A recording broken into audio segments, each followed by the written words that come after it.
Welcome back. In the last session, we were discussing the enzyme aromatase, whose function is to convert the androgens into estrogens. Okay. And if you can stop the biosynthesis of estrogen, then you can have an anti-cancer drug. That biology is now has been discussed.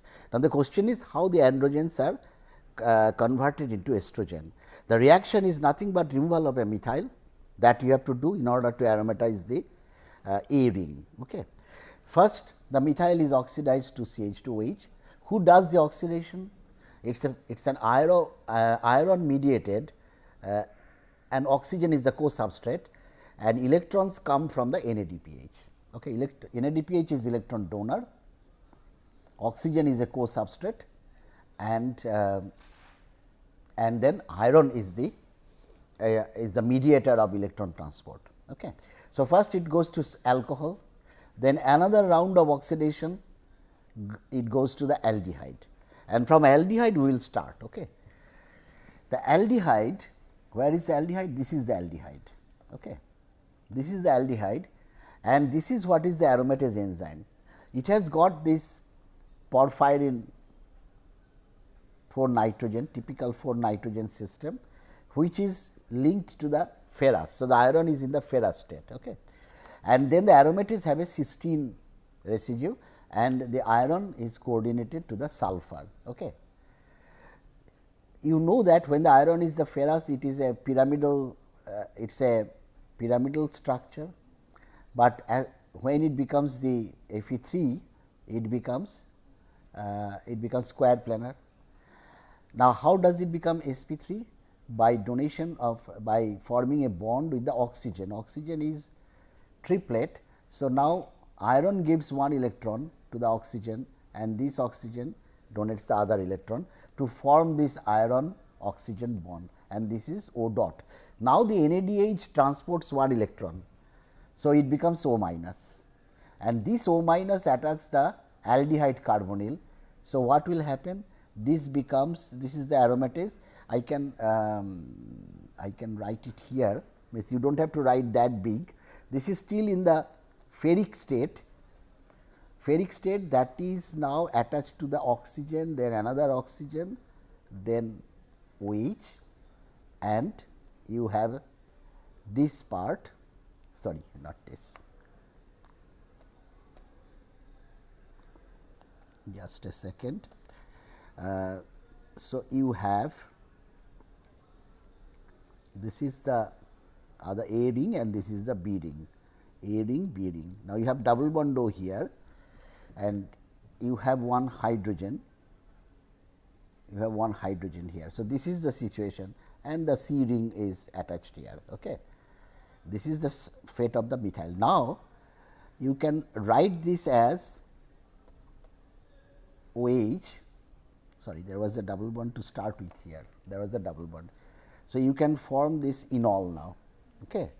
As you form the enol, this hydrogen becomes acidic, and that comes here, and this bond goes out, that comes here, that actually basically takes the hydrogen.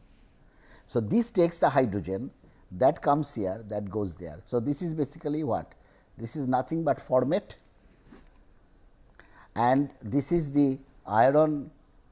This ultimately this will be iron OH, iron 3 OH, that comes out, and in the process this becomes what? A double bond that is now incorporated to make it an aromatic ring.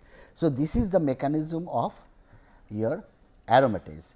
So, if you want to utilize make inhibitors of this, now there are these drugs which are available in the market.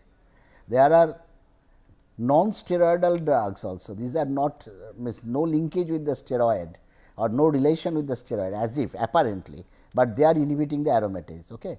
And these are kind of this steroid, these are steroid type molecules. How they act as inhibitors? I think that I will show you in the next slide. Basically, in all these molecules you have this another extra double bond. Here it is a methylene, here it is a extra double bond, here this is already present in the in your androgen. Okay. like this androgen was already a double bond. So, what happens if you put double bonds, now that creates potential sites for attack by the nucleophile, any nucleophilic amino acid in the enzyme. Enzyme is the aromatase enzyme. So, this is the aromatase enzyme. This was doing the oxidation of the aldehyde, the ferric oxygen. Remember the last step of this ferriloxo species, not the ferriloxo, the breakage of this peroxo linkage. So, that was the intermediate here, and then that breaks. So, basically that what is happening here, but in order to do so you do not have to lose the hydrogen. The hydrogen is not there, of course, this is a vinyl hydrogen. So, you cannot abstract the hydrogen. The nucleophile in the form of an enzyme residue, enzyme amino acid residue, that attacks here, this goes out here and that breaks. The format comes out, iron comes out as the same thing, the Fe3, which, but the aromatase enzyme is now hooked here. So, this is nothing but a suicide inhibition, a case of suicide inhibition. Okay. Similarly, I think this is clear. Similarly, for the other compounds which look that they have no relation with the steroid, what they do, they actually chelate to the iron and stop the oxygen to bind to the iron. Okay. So, they actually block the oxygen to bind to the iron. Oxygen, remember, is the co-substrate. So, thereby stopping the aromatase enzyme from working. The end of the anti-cancer drug development that we have discussed so far. So, basically to summarize what we have done, first we discussed what are the what is basically cancer, that you have a problem with the cell cycle functioning. Okay. There is no programmed cell death, which was called apoptosis. So, apoptosis phenomena is not working in cancer, and for preparing the cell for to different stages. So, there are proteins which are called cyclins, and there are kinase enzymes which are called CDK, and they actually get the signal from outside of the cell, that and then collect the signals and then see whether it needs to be grown, it needs to carry forward, or there is no need for cell growth for the time being. So, once it receives all those signals, it pushes it activates the growth factor and then pushes the cell forward in the forward direction. Forward direction means from G1 to S, S to G2 and G2 to M. M means the mitotic phase. Okay. And if there is no requirement of cell cycle, it goes to the resting stage, that is called G0 state. And if there is some problem with the DNA that is made, then the cells are destined to die. So, that is what is the apoptosis. Okay. When the enzymes cannot repair whatever the problem with the DNA, then it will ultimately throw that cell into death. Okay. In cancer, that programmed cell death does not happen.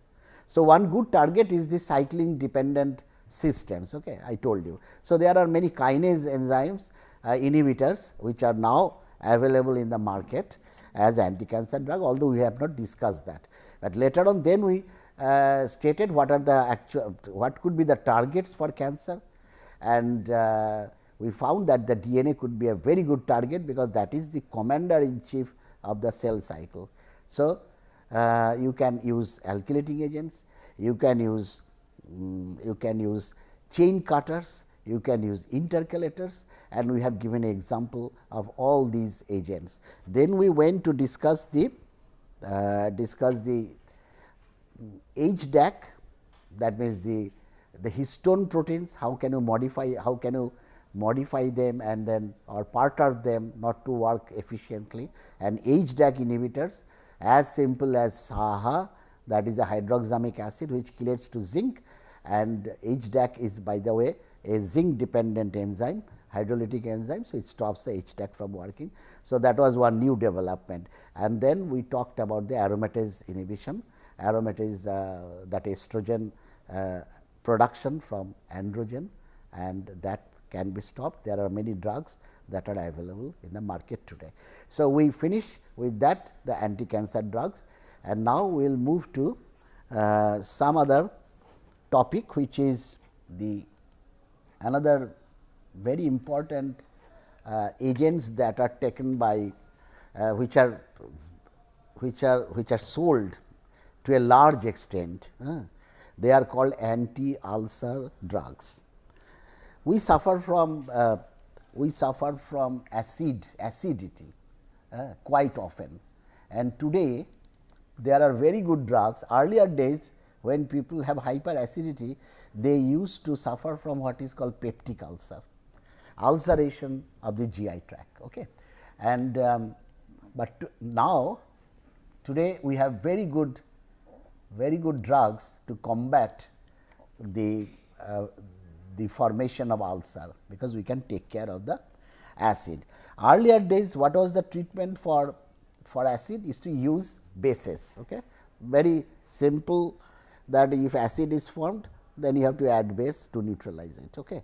And that is the genesis of development of Gelusil or whatever, so very similar type of agents.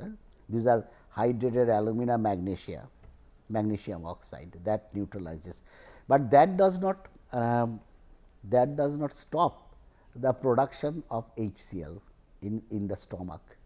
Okay. Because simple Le principle says that the more you neutralize the HCl, the more HCl will be formed in the body. Okay. So, we should really know what actually is causing this acidity. If we know what is the causative, what is the reason for having hyperacidity, then we can develop in a much better antacids, which are basically targeting the actual reason for hyperacidity. Okay. So, let us start that. So, in order to do that, what we need to know? First of all, as I said, acidity. Like what is happening? Let us see.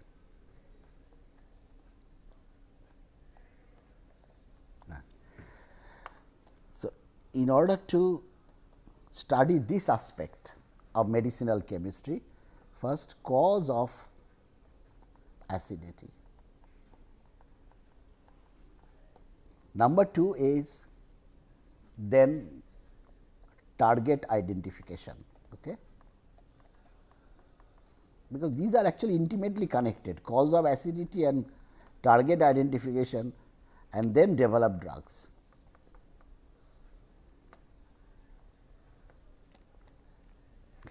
Now, acidity, before we proceed, acidity also can be caused by some infecting agent, which is called H. pylori, is one microorganism which also can cause hyperacidity, and the person who has developed that H. pylori is the causative agent of ulcer, he got a Nobel Prize. He is an Australian, and he himself took that H. pylori tablets into his body, and then trying to see that whether it develops ulcer or not. Okay. So, that is the in the quest of discovery, they can even risk their own health. Now, we are not talking about H. pylori, that is actually given here, no? H. pylori. H. pylori, now we have antibiotics, antibacterial agents. So, once it is known that H. pylori is the causative agent, then you can tackle that, okay, by utilizing amoxicillin and then an antacid, what we are going to discuss, and also it is a cocktail of agents that is given to tackle the H. pylori. But we are talking about something which is what is the actual reason or having acidity. Remember, acidity is required to maintain a particular pH, because some of the enzymes like pepsin, which works at an acidic pH. So, if you want to digest food, you cannot have that acid will not be produced. That is not also good, because you need acidity, a perfect pH, so that the enzymes work and breaks down the peptide bonds, and one example is pepsin. So, Acidity will be HCl production is needed, but at a control rate, not at a high rate. Okay. Now, what how, so let us first discuss what causes acidity. Now, this is the stomach, a rough cartoon of the stomach. Okay. In the stomach, in the outer lining, actually this is shown here, in the outer lining there are some cells which are called parietal cells.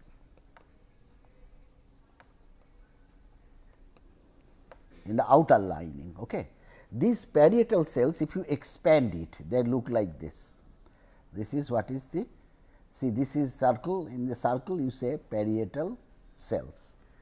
The parietal cells basically is a connection between the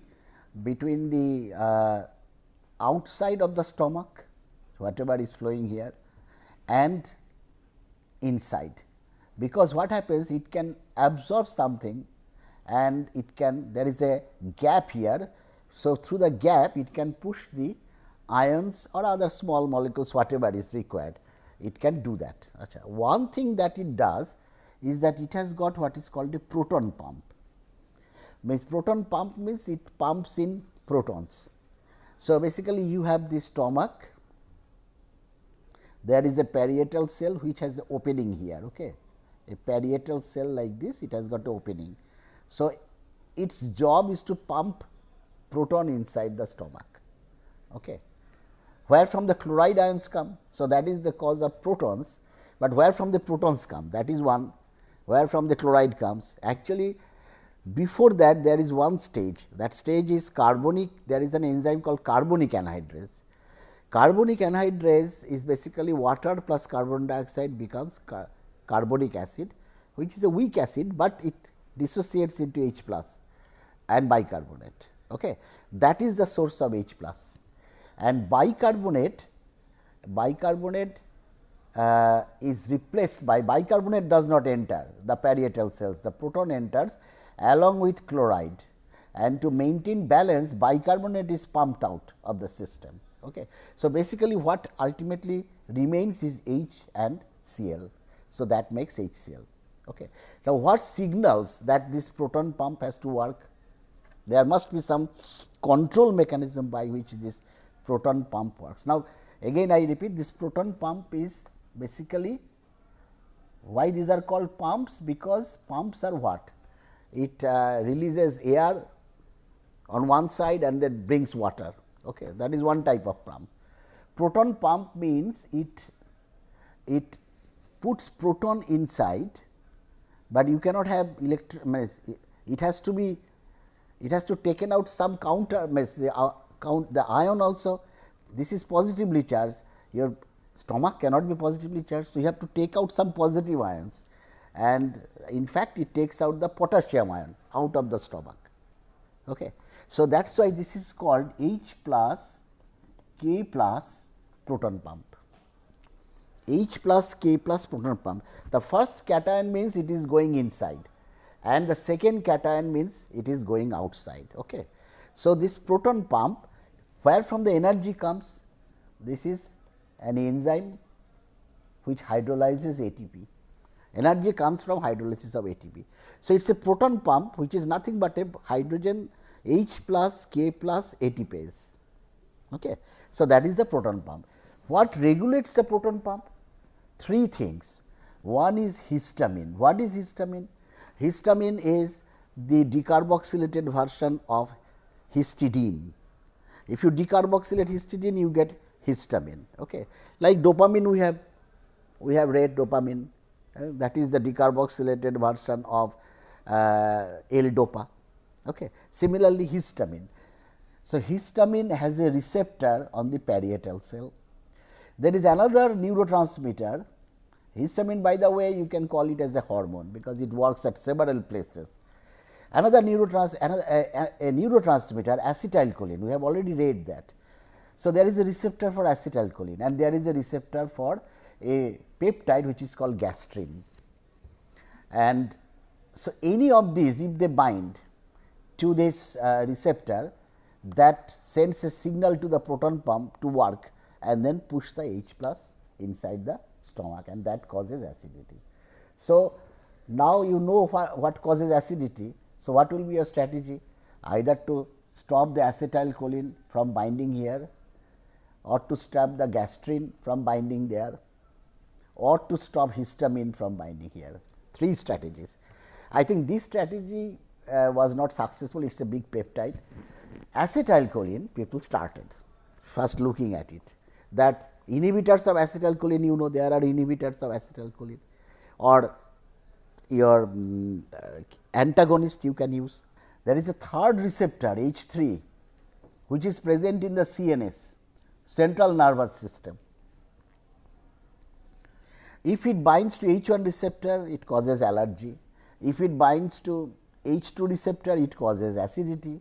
If it binds to CNS, it causes sleepiness, drowsiness. And I think now you can equate that why when you take anti-allergic tablets, you also become sleepy, because your drug is not very specific. It is an antagonist to H1, it is also reacting with the H3 receptor, it is binding to the H3. So, if it binds to the H3, then the problem is that you get drowsiness. Okay. Now, today we are talking about this H2 receptor, the acidity. Okay. So, let us discuss it a little bit more detail, slightly more detail. So, we now talk about, we forget about the acetylcholine receptor or gastrin receptor. So, this is our stomach part.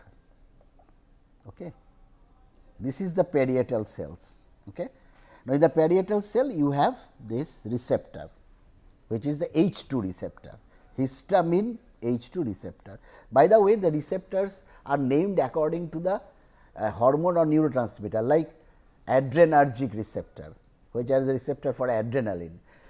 This is histaminergic receptor, histamine, okay. Cholinergic receptor, choline receptors. So, this is histaminergic receptors are 3 types, H1, H2, H3. We are talking about H2, which causes acidity. Now, if the histamine binds here, there is a reaction that takes place at the parietal cell, that is ATP converted to cyclic AMP. You have seen this earlier also. Cyclic AMP is called actually that was cyclic GMP earlier. In the G protein coupled receptors, there was a formation of cyclic GMP, which was a second messenger, I told you, because that goes from here and then takes the message to somewhere else. So, this is the primary messenger histamine, and this is the secondary messenger cyclic AMP. So, ATP cyclic AMP is nothing but this O phosphate, and it is a 5 prime position, that O. This is cyclic AMP. So, this is A. Okay. So, cyclic AMP is formed, it goes to the pump now and says that now you have to start working. So, it now pushes the H plus here and potassium plus inside. Okay. So, that is the thing. So, now how to stop this acidity? You can stop this, you can target the histamine receptor, that is one, or you can stop, you can also look at this pump. You can stop the pump also, because that is also an enzyme. Okay. There are very good H2 antagonists, you know the names, ranitidine, or the first one that was discovered was cimetidine. Now, you have ranitidine, you have famotidine, you have, I think this is now, this has gone out, the first generation. Now, ranitidine is still very successful drug to develop for stopping the acidity, controlling the acidity. Okay. So, that works by as an antagonist of histamine H2 receptor. Okay. Very simple. Now, let us talk about this one, the pump. The pump is stopped by a drug which is also very well known, omeprazole. Now, the anti-ulcer compounds are basically omeprazole, rabeprazole, lisinoprazole, then pantoprazole, all these compounds, they are actually inhibitors of this proton pump. What is the mechanism of that? the mechanism of proton pump is. So, this is actually this it started from H1 receptor, this was the H1 receptor. How this ranitidine was discovered? First they started looking at the receptor active sites, okay. What are the locations where it binds, okay. So, initially they developed H1 receptor, all these anti-allergic drugs were first discovered, which are H1 receptor antagonist, and now we have this is phenyramine, this is diphenhydramine, and this is a much better one which is called cetirizine, and then you have this levocetirizine, the L isomer is what is called levocetirizine. Okay. But we are not talking about, but they actually bind to the H1 receptor. Levocetirizine is even specific, which does not interfere with the H3 receptor. That is why this is so successful. It causes less drowsiness. I think I told you about the source of HCl. This is the source of, this is also I told you what happens in the parietal cells. Now, two strategies for antacid, one is for managing the hyperacidity, H2 antagonist, another is proton pump inhibitor. H2 antagonist, how was it discovered? See, when they initially nothing was known, but they thought that okay, there could be some receptor. Why this structure, histamine structure, if you look, it will be present as NH3 plus here and this imidazole. Okay. So, there can be some interactions here and then some electrostatic interactions here. So, possibly there is a CO2 minus here and there could be some hydrogen bonding effect, which forms the hydrogen bond to nitrogen. But the problem is how to really develop selective agent, that not an anti-allergic, but only goes to the H2 receptor. Okay. So, by that we are just making the discussion short. What happens if you try to utilize this type of system, only this type of this amine and an imidazole, you are not satisfying what is called the Lipinski's rule. Remember, Lipinski's rule is basically the initial screening of a drug like molecule, 5 hydrogen bond donors, 10 hydrogen bond acceptor, that is Lipinski's rule of 5. So, they are also important. Pharmaceutical companies, they will work on Lipinski's rule. We academicians, we think that Lipinski's rule is not correct. Yes, it is not the ultimate, but it is a way of screening out structures. Okay.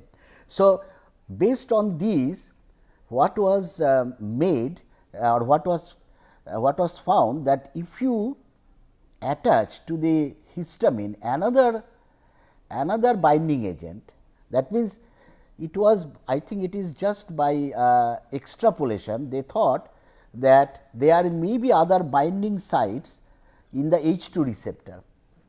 So, what they did, that in addition to the histamine type molecule, they attached something else which can also form a hydrogen bond at the other binding site, although they did not have some idea initially, they do not have any idea that where is this binding site, but they have this hypothesis that there are basically 3 sites in the H2 and 2 sites in H1. So, if you want to exploit the 3 sites, what you have to do? If you take only histamine, they will go to these 2 sites. The other third site is remain vacant. Okay. If you now attach something which can interact with the third site, then you will get very specific H2 receptor binding molecule. Okay. So, ultimately they came out with these type of molecules, cimetidine I told you, then ranitidine, this is the structure, and famotidine, this is the structure. Now, the question is where is basically they are binding. First they actually try to satisfy the Lipinski's rule, they put the sulfur inside. Okay. So, another heteroatom they put, lot of nitrogens you can see now. Okay. So, they put lot of nitrogen donors, okay. And then they have acceptors also, this is donor, this is acceptor, this is donor. Okay. This is acceptor, this is acceptor, this is also acceptor. So, this is what is the, I think that I told you. Now, the structure, the crystal structure, possibly the structure shows that or maybe this is by modeling studies that they found or it is hypothesized that an aspartate is here, which forms a hydrogen bond interactions here, a threonine in the active site that forms hydrogen bond with the remember this is what is the structure of ranitidine. Ranitidine, now this is the cimetidine, actually that structure is for cimetidine, a C double triple bond N, and let us see C triple bond N goes to the threonine, this goes to the aspartate, and that goes to another aspartate. I told you there are 3 binding pockets. So, one binding pocket takes care of the imidazole, that you cannot change, and this is the threonine and that is the aspartate. Okay. Okay, now let us come to the final part of this anti-ulcer drugs, that is the discovery of omeprazole. Remember, omeprazole is the one, this type of molecules they are called proton pump inhibitors. Okay. There is a series of drugs, omeprazole, rabeprazole, pantoprazole. We just talk about the omeprazole. This is the molecule called omeprazole. Okay. It has got a sulfoxide, it has got this benzimidazole and a pyridine nucleus. Now, what happens here? It exploits the hyperacidity of the stomach. So, first it is the basic nitrogen of the imidazole that gets protonated. So, once it becomes protonated, this nitrogen is nucleophilic, nitrogen from the pyridine that attacks here and this comes here. So, basically what happens? You get a molecule like this. Now, this is a sulfoxide. So, that can also abstract a hydrogen and which results in the breakage of the carbon sulfur bond. This is nothing but what is called a Pomerer rearrangement. Pomerer rearrangement is basically a nucleophilic ring opening or a hydrogen loss via hydrogen loss, ring opening of the carbon sulfur or breakage of the carbon sulfur bond. Okay. So, once that is broken, it will be say SOH, this is NH, this is double bond and that nitrogen is plus. Now, this again comes here, that goes and removes the OH. So, you get a cyclic compound like this, but this is now the sulfur. Look at this sulfur, this carbon nitrogen sulfur bond is very vulnerable, because this nitrogen can be protonated again and that makes this sulfur a site of nucleophilic attack. So, the enzyme means the proton pump. The proton pump with a active serine SH, cysteine SH that attacks this sulfur, this comes here and that goes out, that takes the proton. So, basically what happens here? You get a stable enzyme and transformed substrate. It is a covalent bond. So, this is a case of suicide inhibition. Okay. So, basically now to conclude this anti-ulcer chemistry, that there are basically 2 strategies. One could be on the H2 antagonist, another could be the proton pump. H2 antagonist, lot of structure activity relationship was done and then they realized that there are 3 binding pockets and they have utilized these 3 binding pockets in order to have very specific H2 antagonist, which does not bind on H1 or H3. Okay. So, that is the genesis of development of ranitidine, cimetidine, those type of drugs. And then the proton pump inhibitors, they are basically these proton pump inhibitors are suicide inhibitors and it is catalyzed in presence of high acidity, because it is catalyzed by the first step is basically protonation, and that protonation is the driving force for formation of a enzyme transformed substrate via a covalent bond. So, that is called suicide inhibition. So, I think that is the end of the anti-ulcer chemistry developments, and there are a lot of now today peptic ulcer is almost gone. People are not suffering from peptic ulcer, which was not there in the 30 years back. Lot of people were suffering from peptic ulcer, but with the advent of omeprazole, ranitidine, now this ulcer problem is almost gone these days. Thank you.